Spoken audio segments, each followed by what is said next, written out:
Rémi pour m'accorder la parole. Je voudrais aussi remercier le frère Emmanuel pour la prière et aussi tous ceux qui sont connectés, qui sont en ligne avec nous, d'ici à Montréal et aussi d'ailleurs, qui vont nous suivre même de manière indifférée. Ce soir, par la grâce de Dieu, je vais continuer avec cette étude. C'est un enseignement, mais c'est un enseignement justement sous forme de censure. Parce que le texte lui-même, c'est un texte qui nous censure, qui nous sensibilise. Dans Hébreux chapitre 10, verset 25, il est dit, n'abandonnons point notre assemblée comme quelques-uns ont coutume de faire, mais exhortons-nous les uns les autres, et cela d'autant plus que vous voyez approcher les jours. Une censure arrive lorsqu'il s'agit pas de quelque chose qui arrive une fois, mais une censure, c'est lorsque les comportements impliquent un grand monde et dans plusieurs endroits différents, et lorsque c'est répétitif dans un endroit donné ou dans une assemblée donnée, un comportement abusif contraire à ce que la parole enseigne. Et les censures, ce n'est pas une blâme pour dénigrer ou diminuer qui que ce soit ou calomnier. C'est dans le but de sensibiliser pour que cette hémorragie ou cette manière de faire cesse. Mais dans une attitude d'obéissance. Il ne s'agit pas d'une imposition.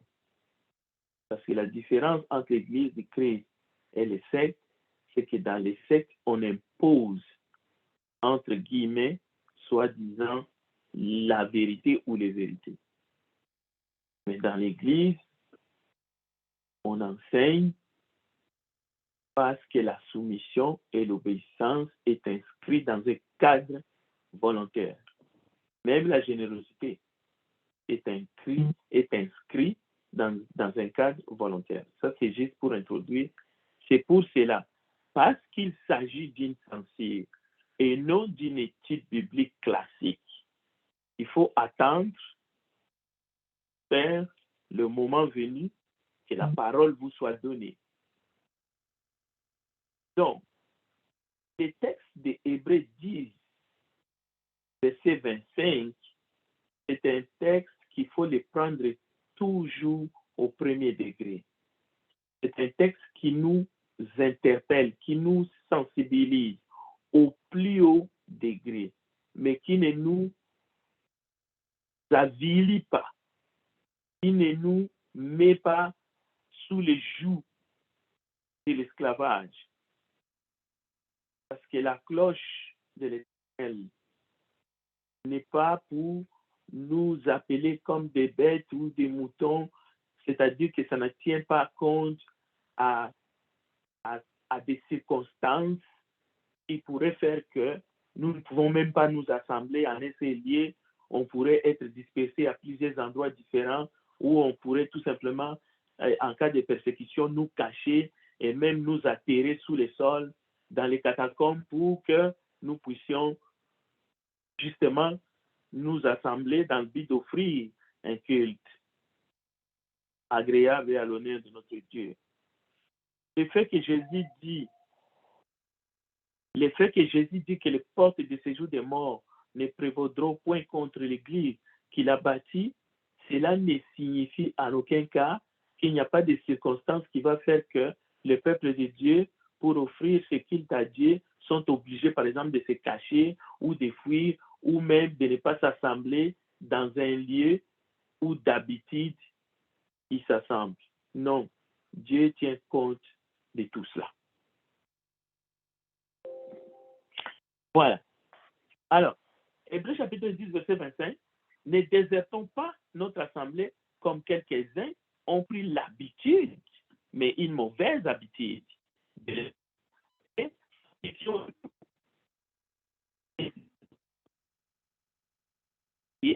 approcher les grands jours. Mais malheureusement, il faut le dire, et ici, ça ne concerne que l'Église de Christ et pas les autres dénominations, parce que sur ce point-là, les autres dénominations ont excellé. Ils sont exemplaires. Ils passent beaucoup de temps en état assemblée. Ils arrivent à l'heure. Même on abuse d'eux parce qu'ils peuvent passer des journées entières. Ils restent le plus longtemps possible, c'est-à-dire sur le plan mécanique. Donc, ce message-là ne s'adresse pas à d'autres groupes religieux qui sont beaucoup plus disciplinés sur ce point-là. Mais par contre, dans l'Église de son Fils, l'Église du Christ, où la liberté de Christ, la liberté en Christ est abusée, voilà pourquoi la parole de Dieu vient pour nous fortifier, surtout que nous sortons d'une pandémie où l'ennemi a utilisé pour nous refroidir, pour que notre foi et notre amour se refroidissent, alors nous perdons les réflexes. Nous devons nous booster dans la vérité. Nous devons être beaucoup plus conscients que dans toute notre vie chrétienne, et en ce qui concerne l'Assemblée, parce que la parole le dit, nous ne devrions pas agir avec nonchalance, avec négligence ou avec une liberté, mais selon la chair. Donc, c'est dans ce sens-là, et si nous nous examinons, si nous examinons nos comportements les uns les autres, et dans plusieurs endroits au sein des assemblées de Christ, l'Église locale est outragée, calomniée, martyrisée, abandonnée et critiquée à tort et à travers.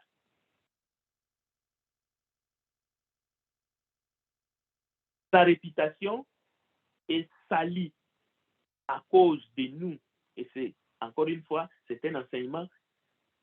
C'est le Saint-Esprit qui dit que à cause des membres du corps du Christ, ceux-là qui devraient être des modèles, la lumière du monde et les sels de la terre, le nom du Christ est blasphémé. C'est écrit noir sur blanc. Il ne s'agit pas d'une exhortation ici. Il faut à un moment donné accepter que la parole de Dieu nous sensibilise, nous sensibilise. Cela veut dire que le comportement des membres du corps du Christ, il ne s'agit pas d'une vie privée, comme souvent nous prétendons que le diable essaie de nous faire croire. Son comportement peut faire que le nom du Seigneur, l'Église qui porte le nom du Seigneur, parce que l'Église porte le nom du Seigneur, comme la femme porte le nom de son mari, l'épouse. Donc, l'épouse du Christ, l'Église, est blasphémée. Donc, l'Église est blasphémée à cause de nous. C'est ce que le texte dit. Voilà pourquoi nous devons être sensibilisés. Par les gens du monde, le texte va plus loin. Le texte dit, voilà ces gens du monde qui blasphèment à cause de notre comportement.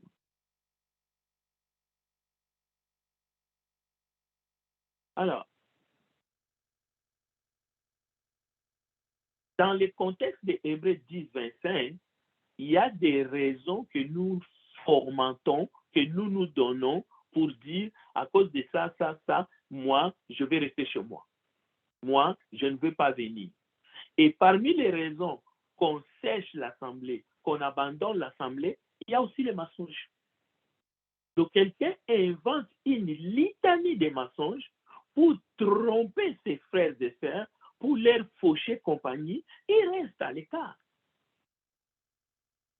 Parce que Dieu sait que la raison avancée n'est pas vraie. on se donne une raison pour ne pas venir. Je veux prendre un exemple simple. Il y a beaucoup de frères et sœurs qui disent non, je suis occupé par le travail. Il y en a qui sont véritablement occupés par le travail. Mais vous allez trouver quelqu'un qui ne travaille pas. Ce frère-là ne va pas au travail le premier jour de la semaine. Mais il dit, je ne viens pas au culte parce que je travaille les dimanches. Donc, le corps du Christ, l'église locale, est violenté justement par cet homme-là, par cette sœur-là, qui ment. Il travaille les dimanches, c'est pour ça qu'il n'est pas venu à l'église, alors qu'il n'a pas travaillé.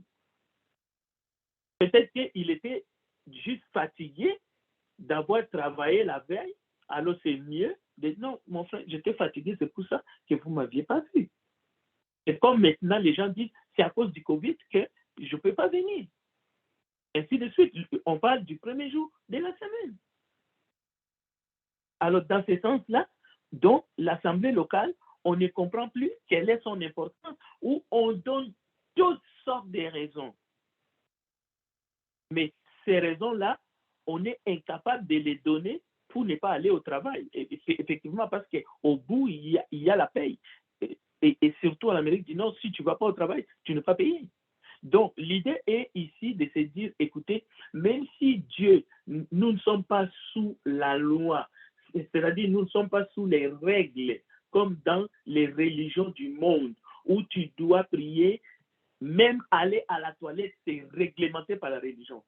C'est-à-dire, si tu vas à la toilette, tu vas respecter les règles de la religion. Tout est fait selon les règles de la religion. Nous ne sommes pas dans ces cas de figure-là. Pour prier, tu dois être soit debout, les mains en l'air, regarder dans une certaine direction, ainsi de suite. Même la manière de dormir, la manière même de gêner. Tu ne peux pas gêner n'importe quel jour. Il y a des jours qui sont fixés, coulés dans les bétons. Non, nous ne sommes pas dans ces cas de figure. Mais ce n'est pas parce que nous ne sommes pas dans le légalisme qu'il faut maintenant abuser de la grâce et de la liberté. Pour abandonner l'Église, pour ne pas élargir les sujets, pour abandonner l'assemblée locale le premier jour de la semaine.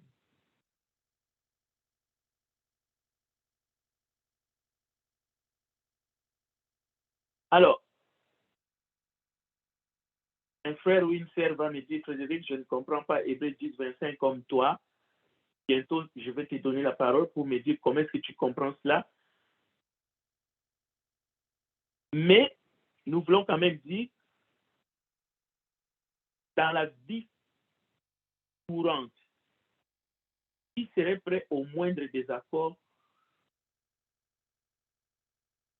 de quitter volontairement son emploi, au moindre désaccord de sortir de son mariage, qui serait prêt au moindre désaccord de quitter volontairement son collège alors qu'il est au 3e niveau, il va bientôt avoir sa licence, qui serait d'accord au moindre désaccord justement d'abandonner sa famille, de dire je ne fais plus partie de la famille parce que nous mangeons chaque jour tel aliment, moi j'ai ma préférence et ce n'est pas cela qu'on voit toujours sur la table, alors je sors de la famille, ainsi de suite. Qui ferait ça? Mais nous savons que ça arrive. Il y a des familles, un petit problème, l'enfant va dans une famille d'accueil. Dans les cas des couples, un petit problème, peut-être un problème d'argent. Quelqu'un sort de son mariage, il se retire carrément. Il dit non, je peux accepter tout, mais pas sauf ça. Tu m'as floué au niveau financier. Je pourrais accepter même que tu me trompes avec quelqu'un d'autre. Mais 100 000 $? Non. Je préfère faire ma vie avec quelqu'un d'autre. Ça arrive. Des jeunes, des enfants, des adultes qui vont arrêter leurs études parce qu'ils ne s'attendaient pas avec un proviseur. Ça arrive. Ou ou peut-être un professeur, ainsi de suite, ou même avec les collègues, non, on se moque de moi, ainsi de suite. Ça arrive malheureusement. Et ça arrive aussi à cause d'un désaccord ou un petit problème, quelqu'un qui cesse, qui abandonne l'assemblée du premier jour de la semaine. Et tout cela, ce sont des abus. Ce sont des abus. Dans le cadre de la famille, un enfant qui se retire de la famille, qui ne parle plus à personne. Au fait, c'est un mort vivant, comme l'enfant prodigue, qui s'est retiré tout simplement, qui a demandé l'héritage avant les termes, alors que son père était encore vivant, et le voilà, il est parti. Et la Bible dit, il est parti très loin, à cause d'une envie, à cause d'un besoin peut-être d'aller jeter son bon. Et la famille a souffert. Son père l'a mis sous les rangs des morts. Parce que son père a dit, ce fils-là est mort, était mort. Et ça arrive. Les jeunes, oh non, il n'y a pas beaucoup d'activités pour nous dans cette assemblée. Quelqu'un se retire, mais pour aller où? Aller tout simplement mourir. Ainsi de suite. Parce que tant que nous serons dans ce monde, il y aura toujours des problèmes un peu plus grands, un peu plus gros, il y aura toujours des scandales, ainsi de suite. Mais la Bible ne nous demande pas d'abandonner ni la famille, ni la société, ni le travail, ni notre couple, ni nos enfants, ni nos parents, ni l'assemblée. Non, la Bible demande qu'on puisse nous exhorter, nous fortifier, nous édifier, examiner, ainsi de suite, s'asseoir, prier ensemble, nous repentir, comme nous avions entendu ce dimanche-là. La Bible nous demande de nous repentir. Lot n'était pas obligé d'accepter les dits d'Abraham. Si tu vas à gauche, je vais à droite. Si tu vas à droite, je vais à gauche. Choisis. Mais lui, il a sauté sur les morceaux. L'autre a dit que l'occasion est là. Et il a vu la plaine qui était comme les jardins d'Éden. Et il est parti. On sait la souffrance qui s'en est. On sait. On sait la souffrance physique, la souffrance du péché, la souffrance mentale, au point d'aller jusqu'à avoir des enfants avec ses propres filles. C'est terrible. Mais le plan de Dieu était qu'il reste à côté de son oncle. Les richesses peuvent devenir, peuvent se multiplier, mais ce n'est pas une raison pour se séparer. Oui, s'il faut se séparer, c'est parce que nous sommes envoyés. Cela veut dire en bonne et due forme. Selon les textes bibliques, il faut qu'on soit envoyé, pas s'envoyer soi-même. Ça, c'est le délire. Alors, un autre texte que j'aimerais ajouter pour notre édification et réflexion, bon sens, Psaume chapitre 101, verset 1. Allons voir un peu l'attitude de Dieu, de notre Père céleste, mais depuis la nuit des temps, c'est-à-dire depuis l'alliance qui précède l'alliance de la grâce et de la vérité que Jésus nous apporte. Quelle est l'attitude de notre Père céleste? Lui qui ne change pas. Alors, Psaume chapitre 101, nous allons lire les 7 versets ou 8 versets, je vais les lire ici, suivez dans votre Bible. Je chanterai la bonté et la justice. C'est à toi, Éternel, que je chanterai. Je prendrai garde à la voie droite. Quand viendras-tu à moi? Je marcherai dans l'intégrité de mon cœur, au milieu de ma maison. Je ne mettrai rien de mauvais devant mes yeux. Je hais la conduite de pécheurs. Elle ne s'attachera point à moi. Le cœur pervers s'éloignera de moi. Je ne veux pas connaître le méchant. À partir du verset 5, c'est là où ça vient nous interpeller tous. C'est le verset 5. Celui qui calomnie en secret son prochain, je l'anéantirai. Celui qui a des regards hautains et un cœur enflé, je ne le supporterai pas. J'aurai les yeux sur le fidèle du pays pour qu'il demeure auprès de moi. Celui qui marche dans une voie intègre sera mon serviteur. Celui qui se livre à la fraude n'habitera pas dans ma maison. Celui qui dit des mensonges ne subsistera pas à ma présence. Chaque matin, j'anéantirai tous les méchants du pays afin d'exterminer de la ville de l'Éternel tous ceux qui commettent l'iniquité. Voilà l'Éternel Dieu, notre Père, le Dieu d'Abraham, d'Isaac et de Jacob que beaucoup ne connaissent pas. Ou bien, voilà la facette du Créateur, notre Père céleste, qui nous a tant aimés au point de donner son propre Fils, afin que quiconque croit en lui ne périsse point, mais que beaucoup d'hommes et de femmes sur la terre ne connaissent pas et ne veulent pas connaître. Alors on se moque, on pourrait se moquer de Dieu, on est prêt à tout faire parce que dans notre esprit, nous croyons à un pardon qui ne tient pas compte de nos faits et gestes, et c'est grave pour nous, peuple de Dieu, parce que la Bible dit,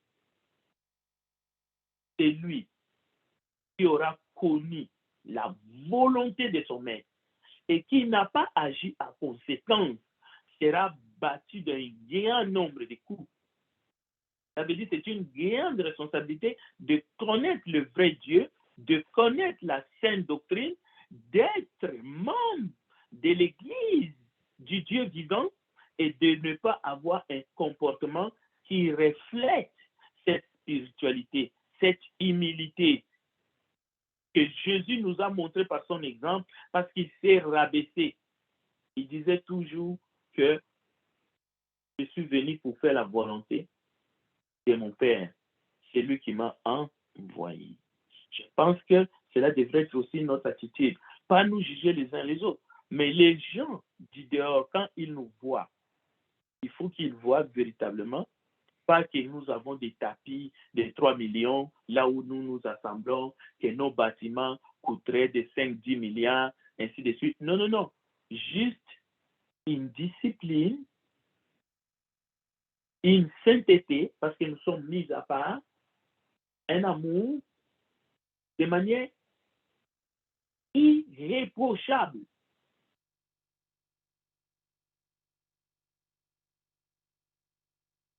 C'est pour cela qu'il est dit dans Galates chapitre 5, à partir du verset 13, frères et sœurs, vous avez été appelés à la liberté seulement. Ne faites pas de cette liberté un prétexte de vivre selon la chair.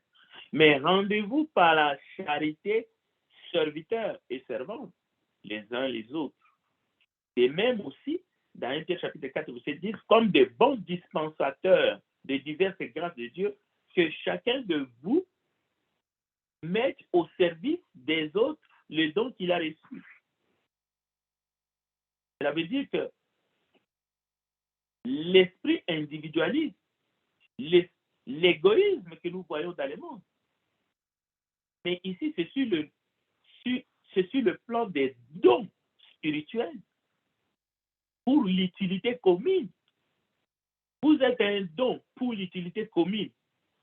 Mais lorsque, dans ta qualité, que vous êtes un don pour l'utilité commune, vous ne vous présentez pas le jour de l'assemblée.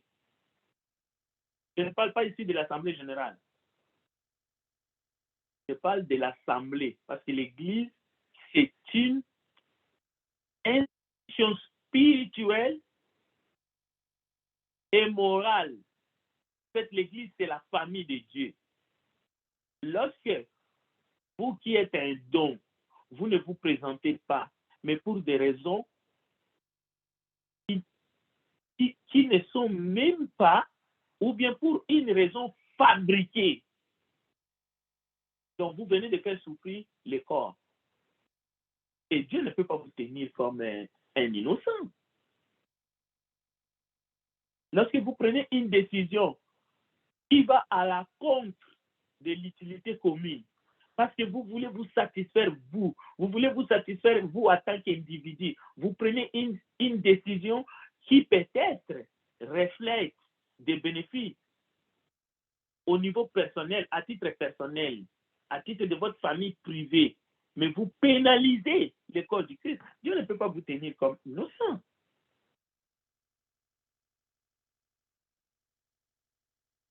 Si l'Éternel Dieu voudrait faire de vous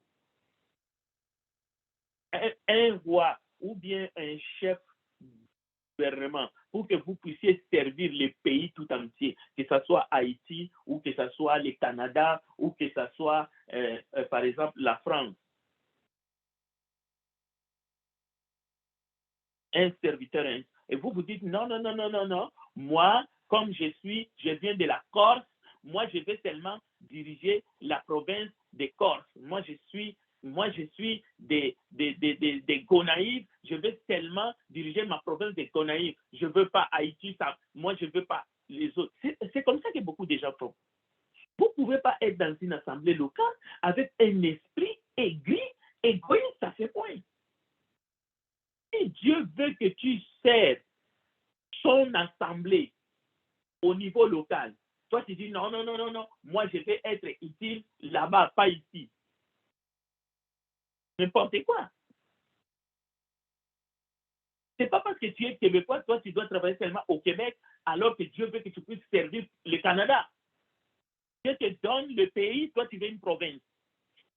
Voilà l'esprit des racistes et l'esprit des gens qui ne voient jamais l'utilité commune, ils voient seulement leur propre intérêt. Ça arrive souvent. Toi, tu dis, je veux me reposer chez moi tranquille. Le premier jour de la semaine, je vais rester en ligne.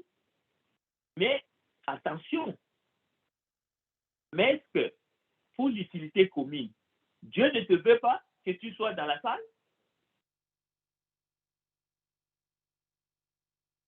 Tout le monde réfléchissait comme ça. Donc, l'assemblée du premier jour de la semaine n'aura plus lieu. Si tout le monde pensait que je vais aller où je me sens plus utile, mais il y a des assemblées qui vont mourir à elles-mêmes.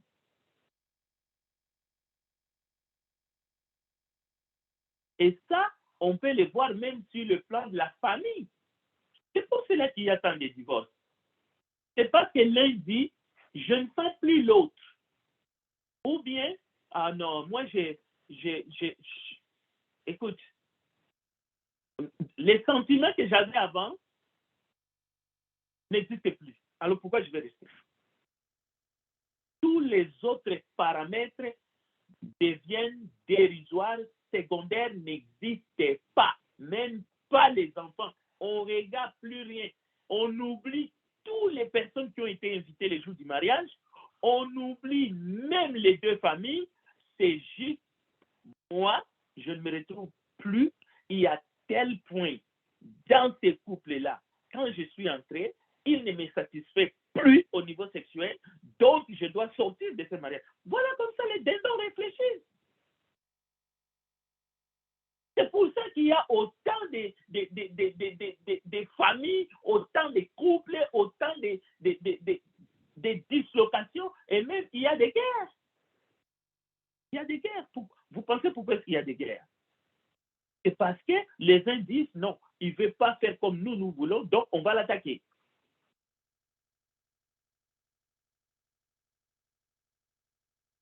Je pense que avec la parole de Dieu, Même si on multiplie les exemples, c'est la parole de Dieu qui a le dernier mot.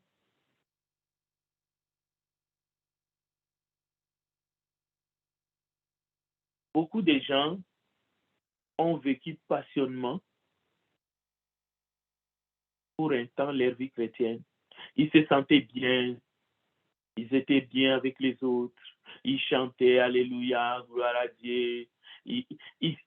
Lorsqu'ils venaient s'assembler avec les frères et sœurs, ils se sentaient vraiment bien et ils étaient dans la présence du Seigneur. Et j'aimerais dire ce soir, cette nuit, que la présence du Seigneur, le chandelier est toujours là. Malgré contre tout, malgré ce qui est arrivé, malgré les scandales, le chandelier est toujours là.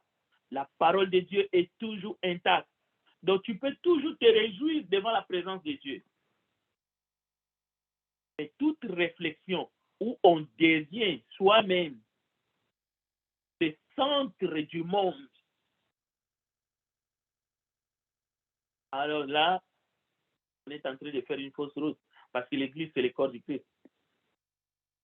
Il n'y a qu'un seul chef et c'est Jésus-Christ. Et lui, il rendra à chacun selon ses œuvres.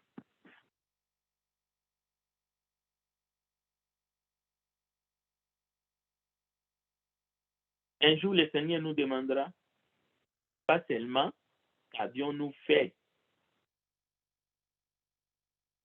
Le Seigneur nous demandera, qu'avez-vous fait à mon épouse? Comment avez-vous traité mon épouse alors que vous étiez sur la terre? Alors que je vous ai ajouté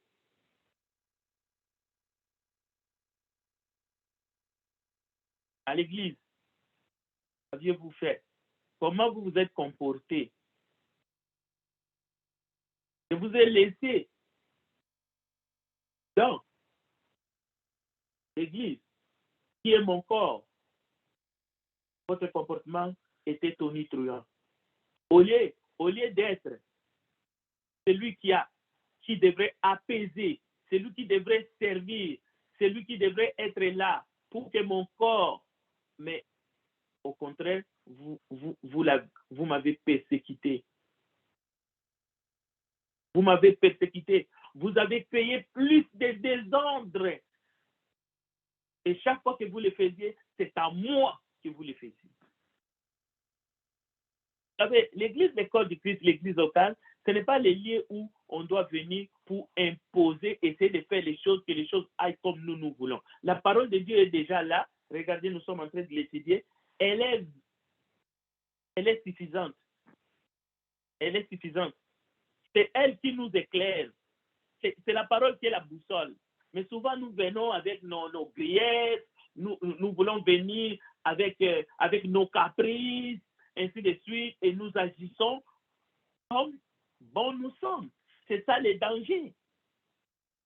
Et cette négligence, cette manière de faire, ça saute aux yeux. Ça saute aux yeux. Ce n'est pas quelque chose qu'on peut dire, non, on ne voit pas. On les voit. Et chacun les sait. Là-bas, c'est la maison de Dieu. Là, nous sommes réunis comme le corps du Christ ici. Ce n'est pas le moment de faire des grimaces. Imaginez que vous êtes chez vous, dans votre maison, dans votre logis, tel que nous sommes là. Quelqu'un arrive, il frappe à la porte, bah, bah, bah, bah, bah, et puis il passe.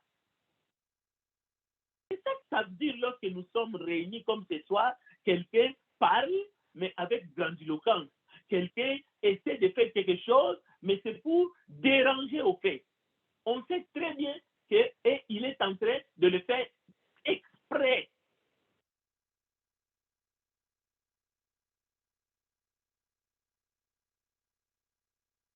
C'est pour cela qu'il est écrit dans les Écritures, silence devant l'Éternel. Lorsque nous sommes réunis, même ce que vous voulez dire, c'est du bien, mais il y a une façon de le dire.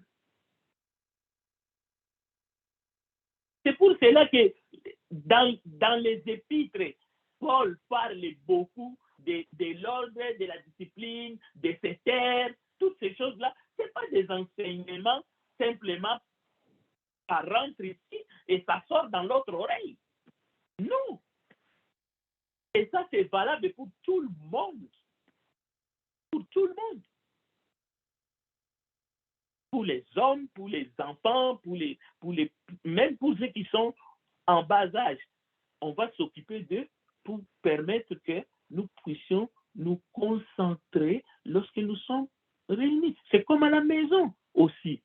Lorsqu'il y a un sujet important, la famille est réunie, on a des visiteurs, on surveille les enfants, c'est tout. C'est tout. Il y a des endroits appropriés pour telle chose, et ce n'est pas comme dans les autres religions. Parce que dans les autres religions, c'est la religion qui sont basées par des lois. Et ces lois sont strictes. Tel jour, tu ne peux pas manger la viande, et tu ne peux pas manger la viande. Sinon, tu es un mécréant. Si on te dit de ne pas manger les porcs, tu ne peux pas manger les porcs, sinon tu es disqualifié dans ta religion. Ça, ce sont les autres religions.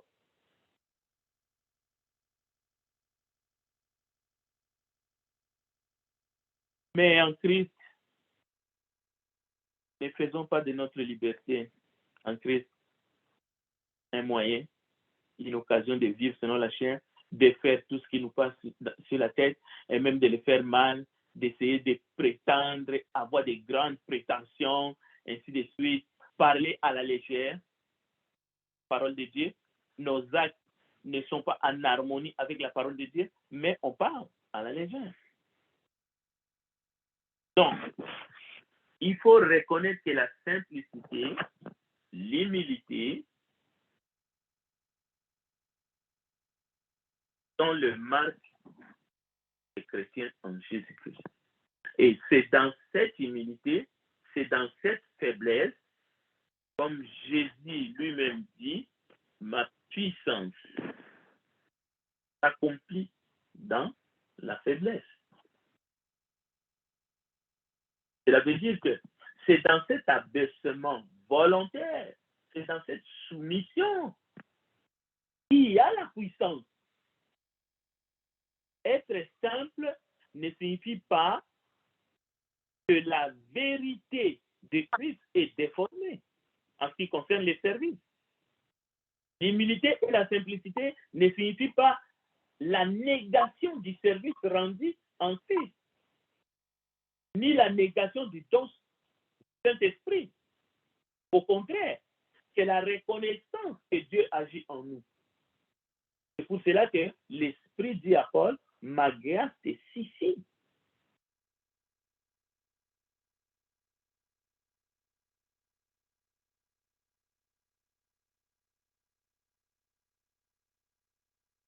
Donc, je vais m'arrêter ici bientôt, dans 3 minutes.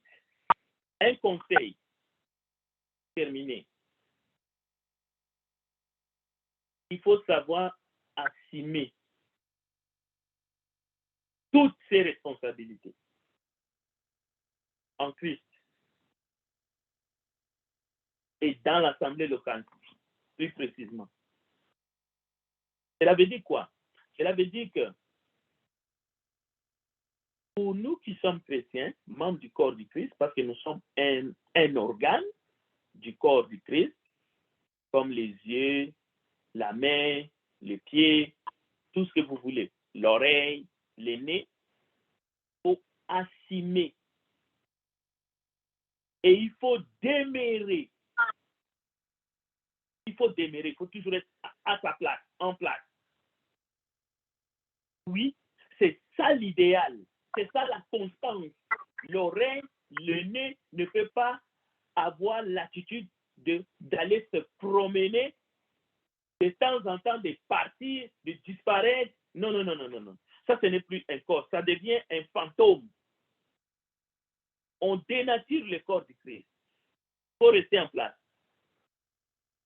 Une sœur en Christ dans une assemblée locale, un frère en Christ dans une assemblée locale, et en particulier ceux qui enseignent, c'est-à-dire ceux qui sont dans l'avant-plan, qui dirigent dirigent les jeunes, qui dirigent les femmes, ainsi de suite. Les adultes, les personnes âgées, que nous appelons les aînés. Ce sont des privilèges. Nous sommes engagés devant Dieu. Nous avons une responsabilité pour passer les relèves pour les générations à venir. Je l'avais dit, nous n'avons pas droit à l'erreur. Et les Écritures sont, vous verrez, les Écritures sont là. Il y a des termes comme irréprochable, mari d'une seule femme. Donc, nous avons une grande responsabilité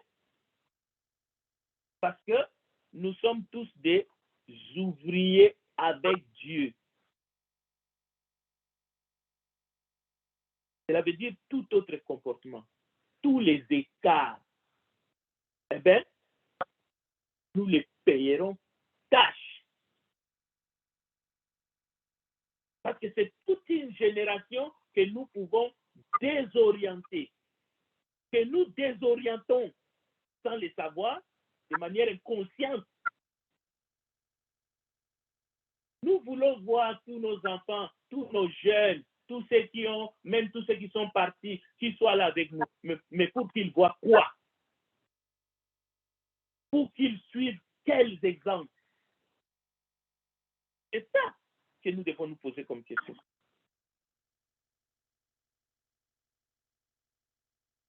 Alors, je vais lire ce texte. Écoutez bien, frère. C'est le dernier texte que je lis pour ce soir. Éphésiens chapitre 4, verset 19 à 26. Et je remets la parole à notre frère.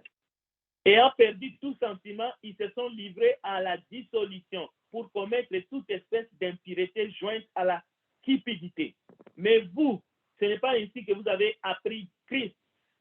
Si du moins vous l'avez entendu, et si conformément à la vérité qui est en Jésus, c'est en lui que vous avez été instruits à vous dépouiller eu égard à votre vie passée du vieil homme qui se corrompt par les convoitises trompeuses et à être renouvelé dans l'esprit de votre intelligence et à revêtir l'homme nouveau créé selon Dieu dans une justice et une sainteté qui produit la vérité.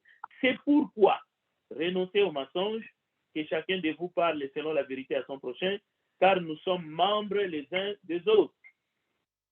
Si vous vous mettez en colère, ne péchez point, que le soleil ne se couche pas sur votre colère et ne donnez pas assez au diable. Que Dieu bénisse sa parole. Je retourne la parole à notre frère Jérémie pour s'il y a des questions.